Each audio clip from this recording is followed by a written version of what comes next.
Super 8-এ বাংলাদেশের পরের challenge Bharat. বাংলাদেশের ব্যাটিং ব্যর্থতা লাগাতারভাবেই কিন্তু দুশ্চিন্তা বাড়াচ্ছে। সাথে টিম ইন্ডিয়া এখন আছে সবচেয়ে তাদের টপ অফ দ্য মোমেন্টে। সুপার 8-এ প্রথম ম্যাচে আফগানিস্তানকে তারা হারিয়েছে। এখন বাংলাদেশের জন্য কি অপেক্ষা করছে সে সব নিয়ে আজকে আমরা আলোচনা করব। আমাদের সাথে আছেন ক্রীড়া বিশ্লেষক নাসিরউদ্দিন চৌধুরী। বাংলাদেশ দলের ব্যাটিং ইউনিট যখন দুশ্চিন্তার অপর নাম, তখন শান্ত লিটন সাকিবদের তাওহিদ হৃদয়কে দেখে শেখার আহ্বান জানিয়েছেন তামিম ইকবাল। জাতীয় দলের সাবেক এই অধিনায়ক মনে করেন টি-20 ক্রিকেটে ভালো উইকেটে যে ধরনের ব্যাটিং প্রয়োজন তা শুধু তাওহিদ হৃদয়ই দেখাচ্ছেন। তাই অন্য কোনো দলের ব্যাটার নয়, নিজ দলের হৃদয়কে দেখেই বাকিদের শেখার পরামর্শ জানিয়েছেন তামিম। এদিকে প্রখ্যাত cricket coach Tom moody Nazmul Hossain শান্তর সুরে সুর মিলিয়ে বলেছেন 170 রান জড়ো করা গেলে জয়ের সম্ভাবনা থাকত বাংলাদেশের। অস্ট্রেলিয়ার কাছে হেরে গেলেও সবকিছু ছাপিয়ে হারের ম্যাচেও বাংলাদেশের প্রাপ্তি তাওহিদ হৃদয়ের ব্যাটিং। Dashing opener Tamim ESPN cricket for পর্যালোচনায় বলেছেন, হৃদয় দেখিয়েছে কেমন ব্যাটিং করা উচিত। আমাদের বেশি দূরে তাকানোর প্রয়োজন নেই, আপনার দলের একজন নিয়মিতই তা করে দেখাচ্ছে। বাংলাদেশ হৃদয়ের ব্যাটিং অ্যাপ্রোচ থেকে শিক্ষা নিতে পারে। দল যেখানে টেনে টুনে রান করেছে 140, সেখানে হৃদয় একাই দেখিয়েছেন সাহসী ব্যাটিং। ছাড় দেননি অজিদের কোনো বোলারকেই। 2টি চার 2টি ছক্কায় 28 বলে গড়া 40 রানের ইনিংস চাপের মুখে মান বাঁচিয়েছে দলের। তামিমের ভাষায়, হৃদয় অজি ব্যাটারদের ছেড়ে কথা বলেনি। এই মানসিকতাই প্রয়োজন বাংলাদেশের ব্যাটারদের, বিশেষ করে অস্ট্রেলিয়া ভারতের মতো দলের বিপক্ষে। নিরাপদে খেললে আপনি জিততে পারবেন না, তাদের হারাতে হলে বিশেষ কিছু করতে হবে। হৃদয়ের ব্যাটিং অন্যদের দেখা উচিত, এমন দলের বিপক্ষে এভাবেই কাউন্টার অ্যাটাক করতে হবে। তামিম মনে করেন শান্ত লিটনদের ভালো করার সামর্থ্য আছে, তবে মানসিকতায় পরিবর্তন আনতে হবে, বিশেষ করে অস্ট্রেলিয়া ভারতের মতো বড় দলকে হারাতে হলে। তিনি বলেন, তাদের সামর্থ্য আছে, সমস্যা হচ্ছে মাইন্ডসেট। বিশ্বের সেরা বোলারকে মোকাবেলা করার ক্ষেত্রে ওই মানসিকতা থাকতে হবে, আপনাকে মেরে খেলতে হবে, আউট হতেই পারেন। সেরা বোলারের উপর আপনি যখন চড়াও হবেন তখন প্রতিপক্ষের পুরো পরিকল্পনাই বদলে যায়। সেক্ষেত্রে আকাশ ছোঁয়া দলীয় পুঁজি নয়, সবার সম্মিলিত প্রচেষ্টা 170 রানও ভালো স্কোর বলে মনে করেন তামিম। 220 রান করতে হবে এমন তো নয়, 160-70 রান করলেও বোলারদের কিছু করার থাকে। কিন্তু এভাবে নিরাপদে ক্রিকেট খেললে 140 রান নিয়ে লড়াই করা খুব কঠিন। নিউ ইয়র্ক বা সেন্ট ভিনসেন্টে আলাদা ব্যাপার ছিল, ওখানে 140 রানও জয়ের মতো স্কোর। তবে অ্যান্টিগা ব্যাটিংয়ের জন্য অনেক ভালো পিচ, এখানে আপনাকে ঝুঁকি নিতে হবে। যদিও এই ম্যাচে বাংলাদেশের সর্বোচ্চ স্কোরার ছিলেন অধিনায়ক নাজমুল হোসেন শান্ত। তার 41 রানের ইনিংস খেলেছেন 113.88 স্ট্রাইক রেটে। তামিম মনে করেন শান্তর উচিত ছিল পুরো ইনিংস জুড়ে ব্যাট করা, স্ট্রাইক রেট আরও ভালো করা। এদিকে তামিমের সাথে সহ আলোচক টম মুডিও জানান 170 রান করতে পারলে অজিদের চাপে ফেলতে পারত বাংলাদেশ। মুডি বলেন, আমরা সবাই জানি বাংলাদেশ ভয়ঙ্কর দল, তবে এই উইকেট ব্যাটিং সারফেস। বাংলাদেশ যে ব্র্যান্ডের ক্রিকেট খেলছে তা ছিল ম্যাচে টিকে থাকা লড়াই, লড়াইটা জয়ের জন্য ছিল না। তারা অস্ট্রেলিয়ার উপর চড়াও হতে পারেনি, 170 রান করতে পারলে অস্ট্রেলিয়ার জন্য চ্যালেঞ্জ হতো। পেছনে জ্বলছে লাল বাতি আর সামনে অজিদের ফুল মাস্তি। ফিল্ডিং এও সেম অবস্থা, ক্যাচ মিসে উইকেট হয়েছে হাত ছাড়া। এসব দেখে শেষমেশ তো মেজাজি ধরে রাখতে পারেননি রিয়াদ। মাঠ ছাড়ার সময় সাকিবের মুখেও ছিল বিরক্তির ছাপ। তবে দৌড়ে মুখ লুকোনো গেলেও হতশ্রী পারফরমেন্স, সেটা কি লুকোনো যায়? কাগজে কলমে সেমিফাইনাল খেলতে হলে শনিবার ভারতকে হারাতেই হবে।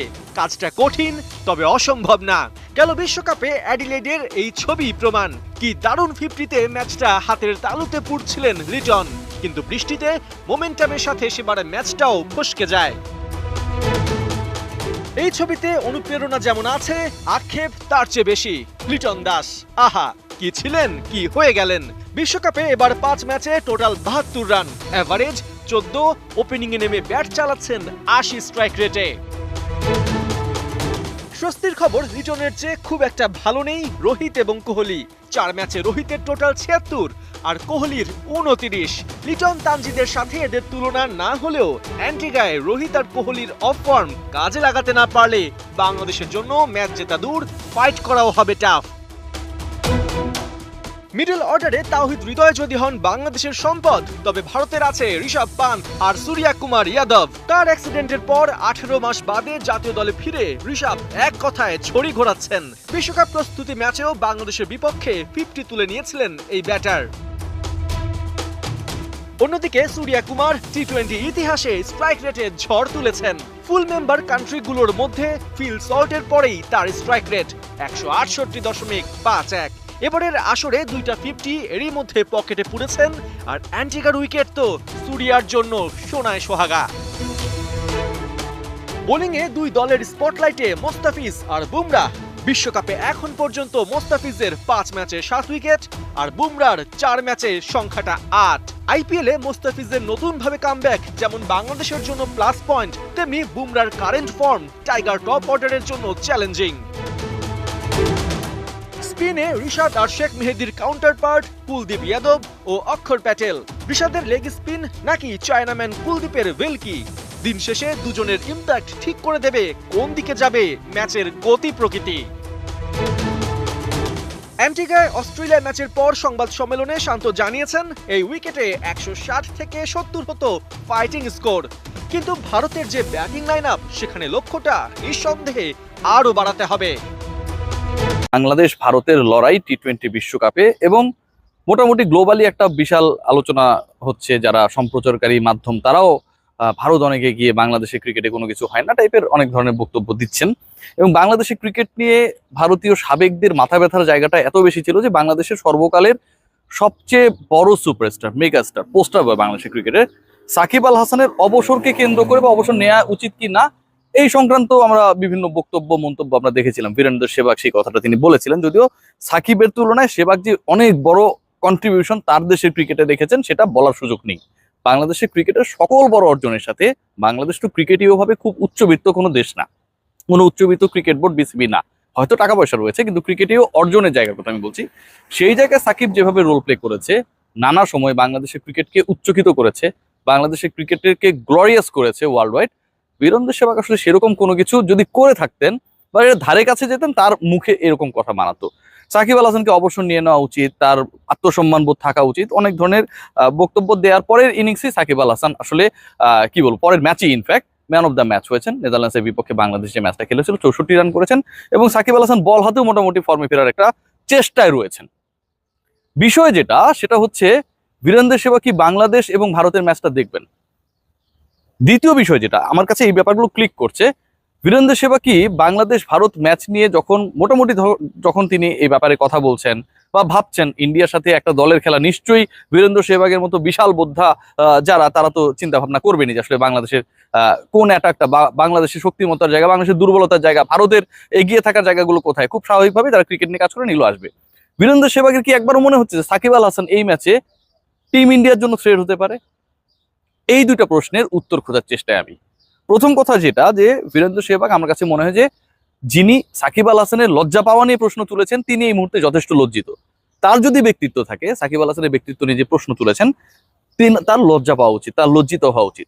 এবং বীরেন্দ্র সেহবাগকে গ্লোবালি লজ্জা দেওয়ার জন্য আমার কাছে মনে হয় এই মুহূর্তে সবচেয়ে বড় পারফরমেন্সটা করা উচিত সাকিব আল হাসানের।